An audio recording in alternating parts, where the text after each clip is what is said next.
People think that this is always a numbers game, and sometimes it is. But at its core, as much as people do like money, people need to feel understood. They need to feel heard. And when you can deliver that for somebody, you would be amazed at how flexible a person that you thought was rigid at one point begins to be. I'm going to match that seller or that agent or whoever it is, because people relate more to themselves. So the more that they're talking to someone that they feel more comfortable with, then the more they're gonna bring the guard down, build more trust. Welcome guys, I'm really excited to start a new video series here on my YouTube channel. And we're gonna be talking about how to become a real estate closer. And I brought in one of the best, Daniel Quijano. Daniel. Jerry. Thank you for being here, man. Thanks for having me, man. Appreciate you. It's a beautiful This is exciting. place. Yeah. Daniel flew in from New Mexico here to Puerto Rico. We're in the event center of my hotel, the Looking Glass. So thank you, Looking Glass, for hosting this podcast that we're going to be doing. And we're going to be doing a series of videos here. And we're really excited because we've got some really fun stuff we're going to do. We're going to do some live call breakdowns. We're going to be talking about how to be a good communicator, how to be a good closer, how to do good at sales, maybe some process stuff. And we're going to be doing a number of videos here. So we're going to create a playlist and we're going to put all these videos that Daniel and I do into that playlist. So look for that link so that you can follow along in this series. And I think, Daniel, maybe starting out here, I'd love to get your philosophy, maybe big picture philosophy about how you approach sales. And guys, if you don't know Daniel, some of you are going to recognize Daniel. He's one of the leaders in the sub 2 community with Pace Morby. He does this nightly dial where people in the community actually can get on calls and you guys help them, critique them, coach them. And you've done hundreds and thousands of calls now. Yeah. You actually ran recently a competition, a closer competition. Yes. Called the Octagon that I was part of, which is kind of what led to all of this, which was really fun. And we're actually going to break down some of the calls I did during the Octagon. Yep, exactly. So we're going to be getting to that in this series. So really excited about that. But Daniel's really developed out a model to where most people who come into real estate don't have a sales background, is my experience. Yeah, correct. And so they get into real estate. They get into real estate for the benefits of financial freedom and all the things that real estate can do for you. And then they quickly learn that, man, I got to learn how to be a good closer. I got to learn sales. I got to learn how to communicate, talk to people effectively if I'm going to do well in this business. Yep. And so then they kind of like after the fact, or soon after, realize, man, I got to learn how to communicate better if I'm going to do well at this. And it becomes now a priority for most people to learn how to do well at sales, especially if you're in any type of acquisitions. 100%. So if you're wholesaling at all, then this is very important to you. But even if you hold property, I think really anything, I tell my kids, everything you do in life is sales. You have to learn how to communicate effectively no matter what you do. 100%. And so, Daniel, I'd love maybe to start out this series, hear a little bit of your ideas, and I'll share mine as well, on what makes a good closer, what makes a good communicator, and really, why is it so important, and what is it that we're trying to accomplish when we talk about sales? Yeah. No, I think it's a fantastic question, and I think you make a great point, because most people, when they get into real estate, they think that the most important thing is how do I comp, how do I underwrite, structure. And that's the focus, and it's important to understand that information. But when push comes to shove, if you're going to be on the front end having conversations with sellers, you need to know how to navigate that conversation, right? Because all of your real estate knowledge will not save you when you have somebody at the other end of that phone who's yelling at you, who's saying bad words, and does not want to have that conversation, right? And so one thing that we learned really quickly doing these coaching calls we did in the community was that people don't know how to do this, right? It's a big deficit in the industry. It is. And it's surprising to me because this is something that's always kind of come second nature to me. And I've done it for many years, so I've had to work on this. But it was really interesting to see how many people not only were not familiar with it, but were extremely uncomfortable with it. Yeah. Right? Now, it's my philosophy. Some people have a different opinion. I don't think everybody should be on the phones talking to sellers. I think there's some people who are going to be better suited, maybe doing underwriting, maybe doing transaction coordination. There's a lot of different parts in the business that I think you can get in and do really well, especially if you're working, collaborating, squatting up with other people in the space. But if you're going to be talking to sellers, you have to get good at communicating. You just have to, right? And we're not talking about, oh, well, it'll just help me get a couple more deals. We're talking about hundreds of thousands, if not millions of dollars of a difference in your career if you choose not to get good at navigating conversations. So my philosophy has always been, when it comes to sales, and it's a little bit unique, there is value. We'll talk about this today. There's value in having a good script, a good foundation, a good structure, and a format, how you build your conversations. A process. Correct, a process. But I think at its core, sales and communication comes down to a couple of things. One, learn how to understand yourself. Two, learn how to understand the person that you're speaking with. And then three, use good intentional communication to bridge the gap between those two. People like yourself, Pace Morby, all of the greats who are in this space who do this really, really well, you guys have mastered doing that. Whether you realize why or not, you've mastered doing that. And I think if you can learn how to understand how that process works and you add that to your actual sales process, you'll be a master. You can close deals whenever you want.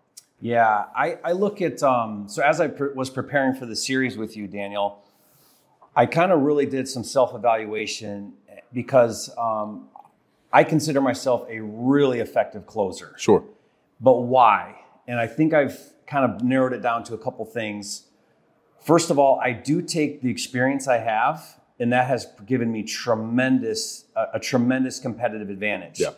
Because I've been in real estate for 20 years, active in real estate for 20 years, I know now how to shift on the fly when I'm on a call and be able to pull out what's going on and then tailor the questions, because now I start to reformat the exit strategy and where I'm going with the seller so that I can put a deal together. Yeah. And that skill in and of itself takes sales out of the picture. Yeah. But having a profound and deep understanding of real estate is going to give you a really great advantage. Sure.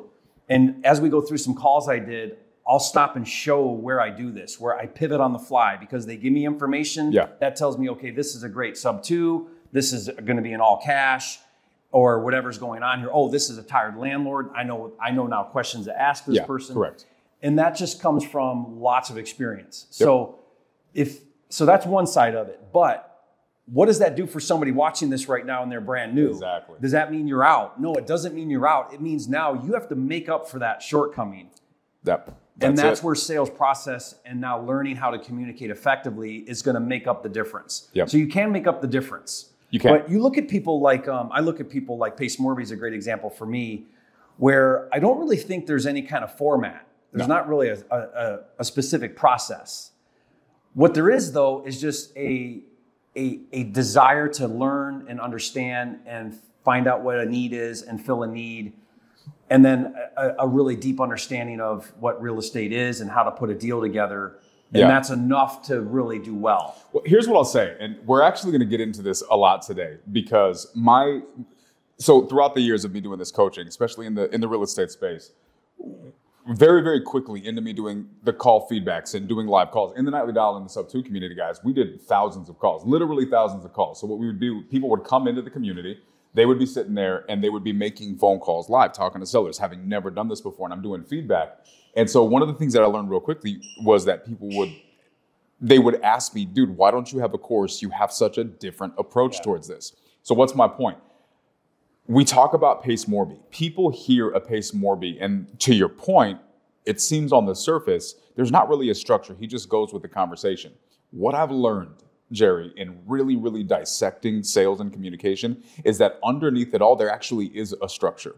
And whether you realize it or not, to a degree, we can duplicate the structure of even somebody as prolific in communicating as a Pace Morby if you understand the foundational core elements of how he approaches conversations. It may not be the same structure that we see in a traditional sales process, but there is a structure. And that's one of the things, my goal, I have tried to not listen to any of the calls from the competition from you because I want it to be as a raw, an authentic reaction. But my guess is I'm going to hear the same things in your conversations. Yeah. And in fact, I'll break it down because this is part of like this self-evaluation I did is I have there's a very core methodology to how I do sales. And what it is for me is it's asking the right questions at the right time. Timing is everything. Yeah. So that's the problem with a script is people get a script and they ask questions and the question's it's not relevant right now. It's at the wrong time and they're just following a process.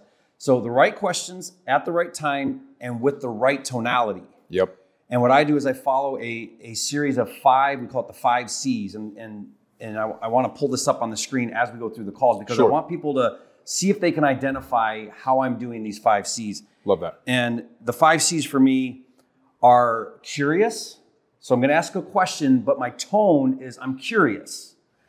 Confused. So I'll ask a question, but the question is I'm confused. Sure. So I'm asking a question because I'm confused.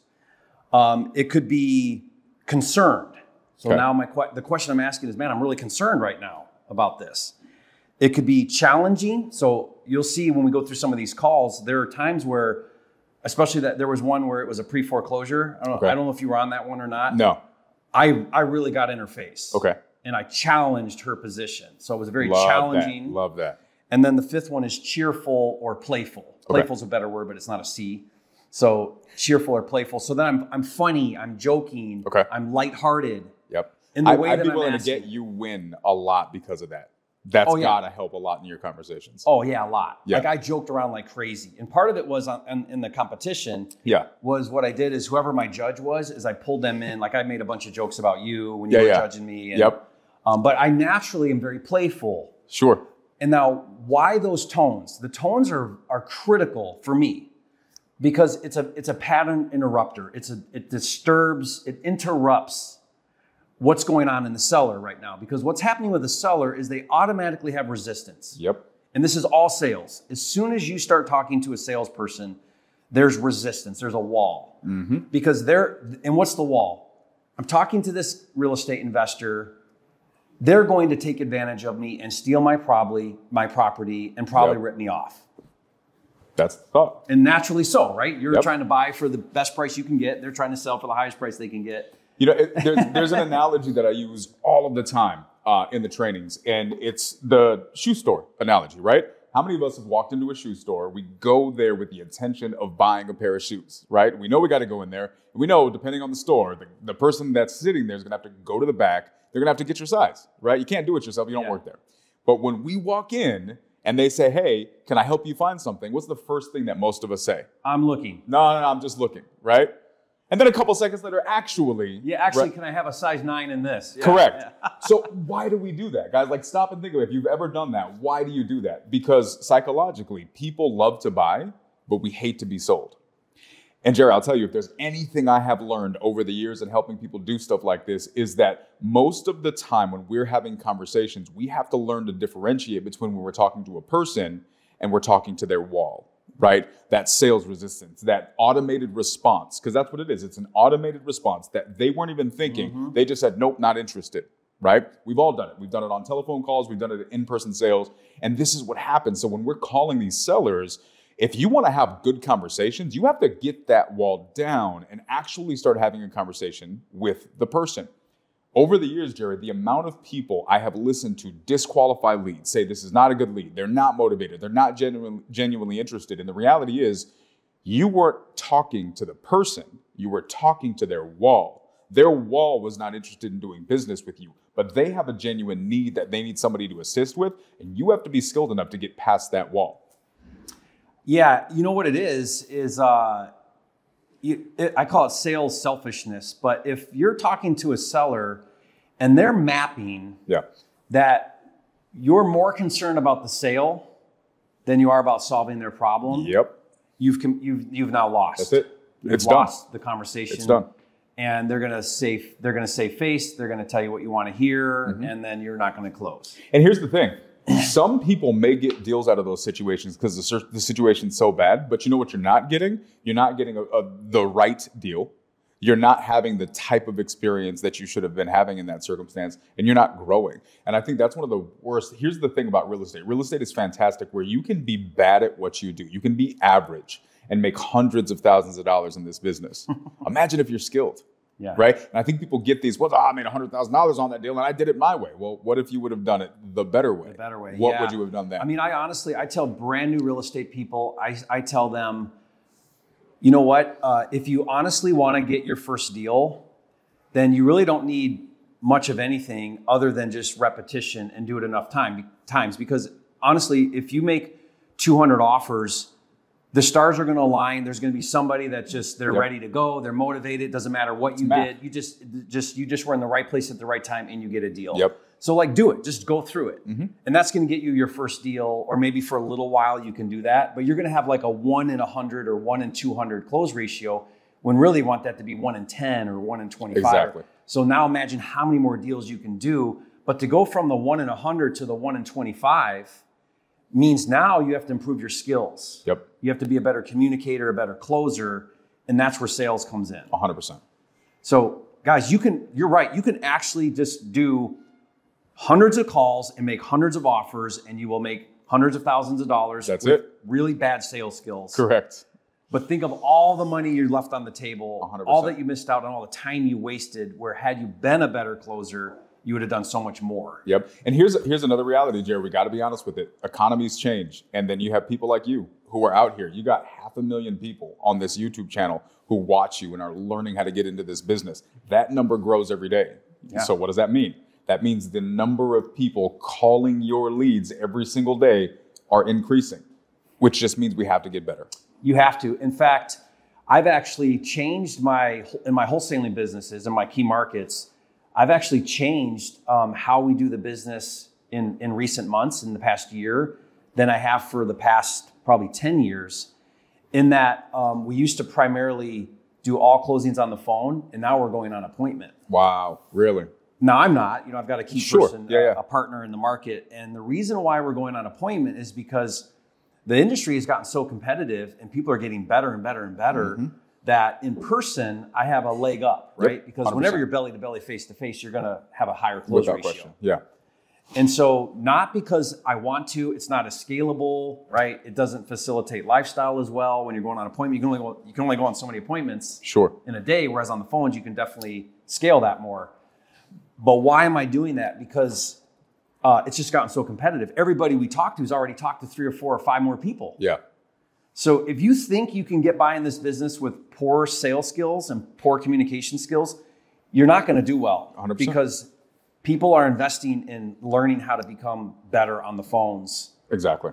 And so if you don't as well, you're going to lose out. Yeah. I just did a deal on a sub-2 deal in San Antonio, and the seller told me, I've got 5 written offers in front of me. Really? Why are we talking right now?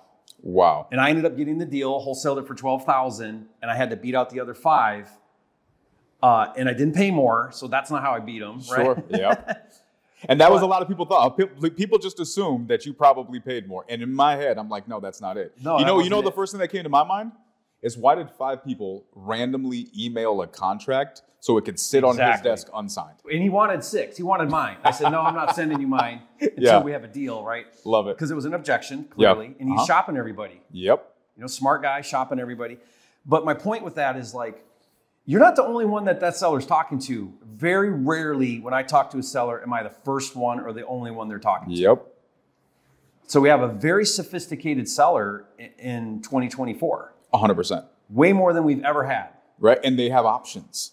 And so how do you stand out? I say this all the time in conversations. One of the best compliments you can get, other than signing a deal, at the end of a conversation is somebody saying, what was your name again? Right? Because that means you did something in that conversation that they want to remember. They care enough. They want you to be the person's name that stands out to them. Yeah. That means you did your job. If you're just going through the process and you sound like everybody else, they don't care to talk to you again, because they're going to talk to you in another 5 minutes when the next guy or the next lady calls.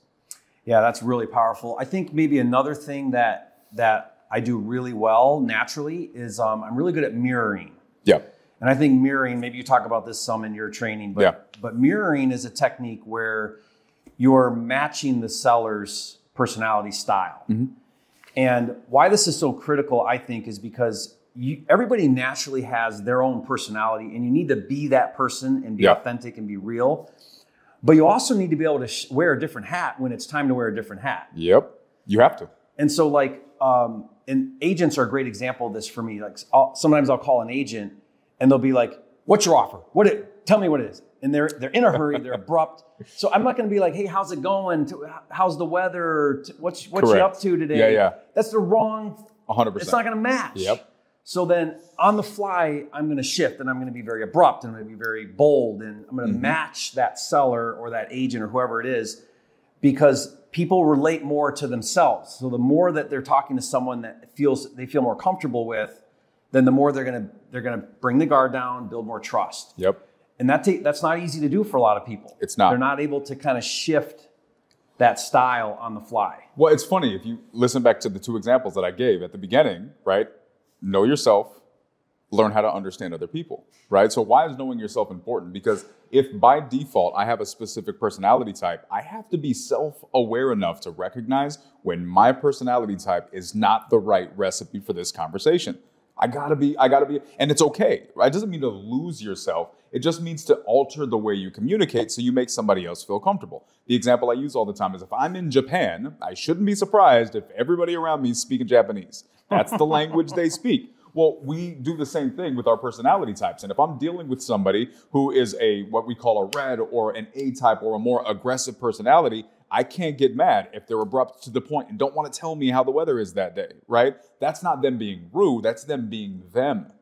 And if I want to be skilled, I have to be skilled enough to understand that this isn't a time for an emotional reaction where I'm going to get upset because they're rude and I don't like this business anymore and I should go do something else. Maybe I'll sell Bitcoin, right? This is where I say, okay, this is them being them. How do I alter to be able to have these conversations? And I use the red or the aggressive A-type personality a lot because for a lot of people, that's the most intimidating personality type. My opinion is it's one of the easiest to work with because they're straight to the point. They don't care about the BS. They don't care about the fluff. Make it make sense. Have a real conversation with them. Get to the point. But if you know that about yourself and you understand very quickly, here, I listen to a couple of the signs, the cues that I know I can learn to look out for when I'm dealing with that personality type. Now I know it's time to push that button. I'm speeding it up, right? Yeah. There's been plenty of times where I'll have a default answer the way I answer a conversation. But if they answer the phone super abrupt, guess what I'm immediately doing? I'm speeding up. I'm changing the pace at which I'm communicating. So it's little things that you need to do, and it just makes a world of difference. Yeah. And again, I think the point, like the tonality and mirroring and the process and personality, why is that so critical to sales? Like, why is that leading to a close? And what is happening here where now you're more effective, you're walking out of there with a contract? Like, what's going on? And again, you have to realize what's happening in the seller's mind, right? They have a problem. They have a need. They have a property they want to sell. Yep. And are you a solution for them? And are they going to feel comfortable working with you? And what I found, Daniel, is this is fascinating to me. In all of my experience, and we're talking distressed sellers, right? So maybe this applies to any type of sales, but in particular in real estate, we're talking to distressed sellers that have this problem property that they want to sell by and large. Now, some are motivated, different levels of motivation, but the point is they want to sell this property. And the highest emotional high, the biggest endorphin is not when they close and get the money in their pocket. You would think that would be when it happens. It's not. It's at the close. Because at the close is when you solve their problem and they emotionally feel relief that you're their guy. Yep. Daniel's my guy. He's going to solve my problem. And that's everything from there is just now fulfillment on what you promised. Yeah. Jared, I'm going to show you this right now. So when they get the check is just confirmation to the thing you already promised them that they were going to get. Yep. Here, look, we just made this. I have this whole thing. I'm going to redefine sales.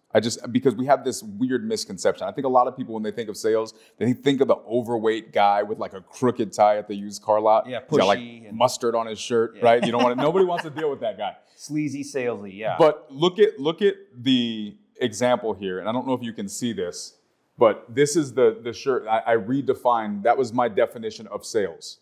Intentional and effective communication at scale. So repeatable, right? Correct. And then example, they were a great salesperson. They were an excellent communicator. I felt understood. It's the same point you just made at the end there, right? At the end of the day, they just feel like this was a good experience. I felt like they got me. They understood what needed to happen. And it's those, Pace Morby does an example. I've done this. You did it in the pre-foreclosure story you just said. Pace has an example where he said that there was this lady, one of the earlier on deals that he did. and he calls it his Find the Bunny. Yeah, the bunny story, yeah, right? Find the bunnies, yeah. And what's the premise of the situation? Well, there were other people who had offered more money for this property, right? Like $40,000, $50,000, $100,000 more. And he was really transparent. He just said, here, I can't buy your house at that price. I'm not your buy at that price, and it's okay. Yeah. What can I do to help?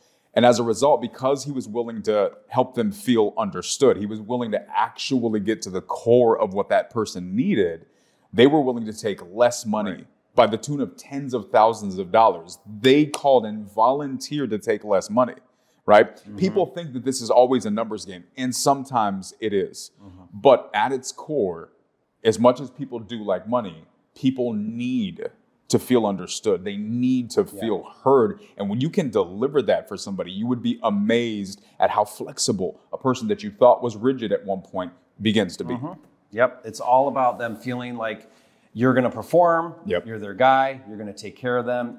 They can trust you.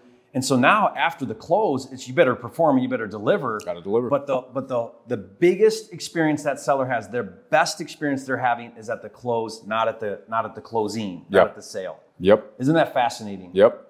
They don't actually get the money until the closing. Correct. Their best experience in the whole process was at the close. Yeah.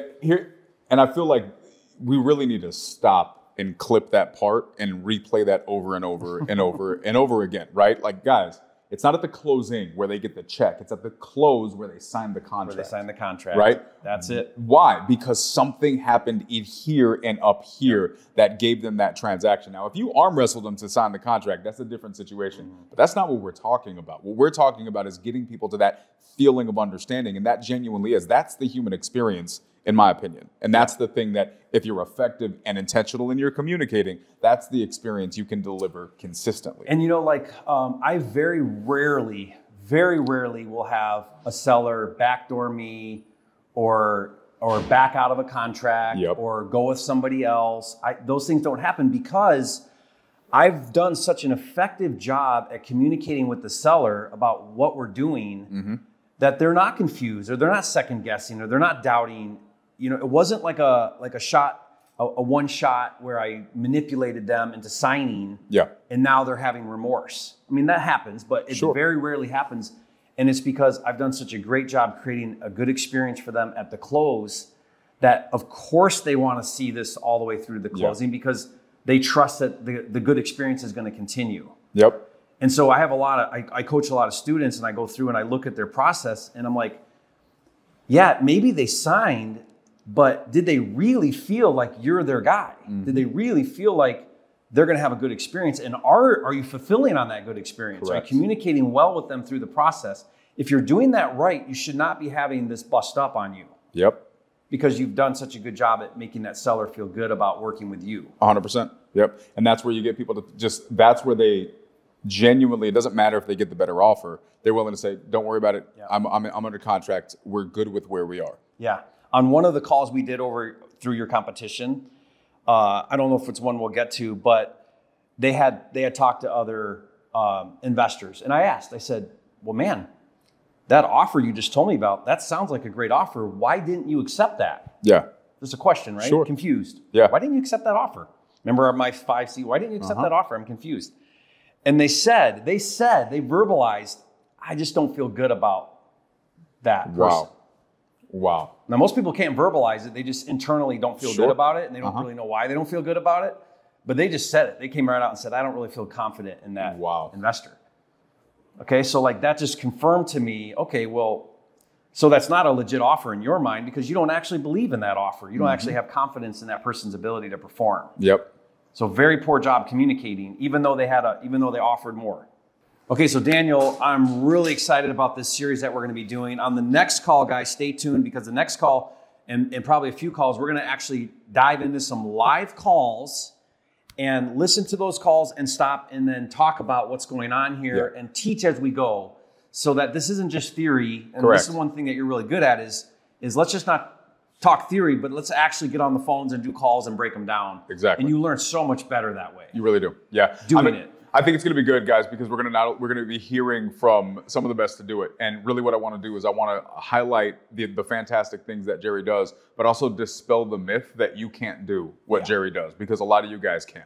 Yeah, especially if we break it down and you see why I'm doing what I'm doing and the purpose behind it, then that'll allow you to understand better how we do this, right? 100%. So it's one thing to just listen, but it's another thing to then have a breakdown of like, why did you do it that way? Why did you say it that way? Correct. And I think that'll be really helpful. So we'll do that on the next video here. Guys, a couple things here.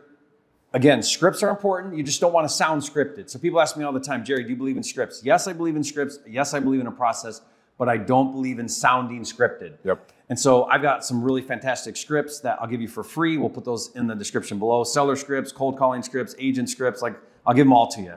But again, use it as a format, but then really take to heart what Daniel and I are talking about here, which is now adapting to a communication skill set, right? A process, not necessarily say this exact thing. Correct. That's where you're going to get yourself into trouble. Again, in the beginning, it's okay, but you want to move into more of a skill set of being a good communicator. Yep. And then also, guys, I'm going to put a link in the description as well to Daniel's training at his collective. And what he's done is he's built out an entire training portal where you can learn these processes, learn these steps, learn these techniques, see it in action and then not only that, but different types of seller leads, because you're going to treat different sellers different ways and different types of marketing channels and kind of the entire realm of real estate closing into a fantastic portal with a really great training. So I'll put a link to that as well, where you can, advance your skill set and take this training from Daniel. So that's there as well. Guys, if you haven't, be sure to subscribe to the channel and we'll see you on the next video.